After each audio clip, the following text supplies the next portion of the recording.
அஸ்ஸலாமு அலைக்கும் and hi friends, welcome back to sweet escape dreams. இன்னைக்கு நம்ம ரொம்ப ஸ்பெஷலா ரொம்ப டேஸ்டி அண்ட் ஹெல்தியான பிரேக்ஃபாஸ்ட் ஒரு ஈவினிங் ஸ்நாக்ஸ் ரெசிபின்னு கூட சொல்லலாம். 6 மாத குழந்தையில இருந்து 3 வயது குழந்தைங்க வரைக்கும் தாராளமா கன்சியூம் பண்ணலாம். நான் எடுத்திருக்கிறது பாத்தீங்கன்னா மீடியம் சைஸ்ல ஒரு ஆப்பிள் எடுத்திருக்கேன், மீடியம் சைஸ்ல ஒரு பனானா எடுத்திருக்கேன். நம்ம தோல் நல்லா சீவிட்டு இந்த மாதிரி கட் பண்ணி எடுத்துக்கலாம். சோ நம்ம இப்போ வந்து இதுல உள்ள சீட்ஸ் எல்லாத்தையும் எடுத்துட்டு நம்ம தோல் இந்த மாதிரி ஃபுல்லா பீல் பண்ணிட்டு எடுத்துடலாம். அந்த காலத்துல எல்லாம் கான்ஸ்டிபேஷனே இருக்காதுங்க. இப்போ உள்ள குழந்தைங்களுக்கு பாத்தீங்கன்னா ரெகுலராவே கான்ஸ்டிபேஷன் இருந்துகிட்டே இருக்குங்க. சோ இந்த மாதிரி நம்ம பனானா ஆப்பிள்லாம் கன்சியூம் பண்ணும்போது பாத்தீங்கன்னா நம்ம குழந்தைங்களுக்கு கான்ஸ்டிபேஷன் அப்படிங்கிற பேச்சுக்கே வேலையே இல்லங்க. இப்போ நம்ம கட் பண்ணி வச்சிருக்க ஆப்பிளையும் அந்த பனானாவையும் நம்ம பல்ஸ் மோட்ல பிளெண்ட் பண்ணி எடுத்து வந்துடலாம். ஜார்ல ட்ரான்ஸ்ஃபர் பண்ணிக்கலாம். இப்ப பாத்தீங்கன்னா உங்களுக்கு வந்து இந்த மாதிரி கன்சிஸ்டன்சி இருக்கும். நம்ம இப்போ வந்து காய்ச்சின பாக்கெட் பால் இருக்கு பாருங்க, சோ அதை நம்ம ஊத்திக்கலாம். பிளெண்ட் பண்ணி எடுத்து வந்ததுக்கு அப்புறம் பாத்தீங்கன்னா இந்த மாதிரி கன்சிஸ்டன்சி இருக்கும். சோ இதை வந்து ஒரு பவுல்ல ட்ரான்ஸ்ஃபர் பண்ணிக்கலாம். பேபிக்கான பிரேக்ஃபாஸ்ட் ரெசிபி சூப்பரா ரெடி ஆயிடுச்சு பாருங்க.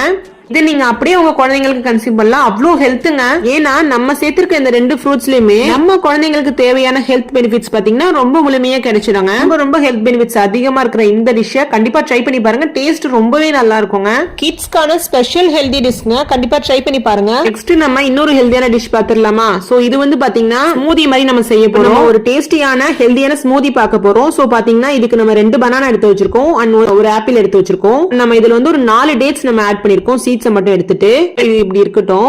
ஸ்மூதி அப்படிங்கும் போது நம்ம ஈவினிங் டைத்துல ஸ்கூல் விட்டு வந்ததுக்கு அப்புறம் பாத்தீங்கன்னா கிரேவிங்ஸ் ரொம்ப அதிகமா இருக்கும்ல. சோ அப்போ வந்து இந்த ஸ்மூதியா நீங்க ரெடி பண்ணி எடுத்து சாப்பிடும் போது பாத்தீங்கன்னா ரொம்ப ஃபில்லிங்கா இருக்கும். அண்ட் வந்து இதுல வந்து கேலரிஸே கிடையாதுங்க. இந்த மாதிரி நம்ம கட் பண்ணி எடுத்துட்டு நம்ம மிக்ஸி ஜார்ல ஆட் பண்ணிக்கலாம். ஈவினிங் பாத்தீங்கன்னா பசங்க ரொம்ப டயர்டா இருப்பாங்க. சோ இந்த மாதிரி ஹெல்தியான டிஷ் நீங்க செஞ்சு கொடுக்கும் போது ரொம்ப ஆக்டிவாவும் ரொம்ப ஹெல்தியான ஃப்ரூட் சாப்பிட்ட மாதிரி ஒரு ஃபீலாவும் இருக்குங்க. வந்து பாத்தீங்கன்னா கேலரிஸ் வந்து ரொம்ப கம்மியான அளவு தான் இருக்கு. ஃப்ரூட்ஸ் வந்து நம்மளோட ஃபுட்ல இன்க்ளூட் பண்றதுக்கு வந்து ரொம்ப நல்லதுங்க. நல்லது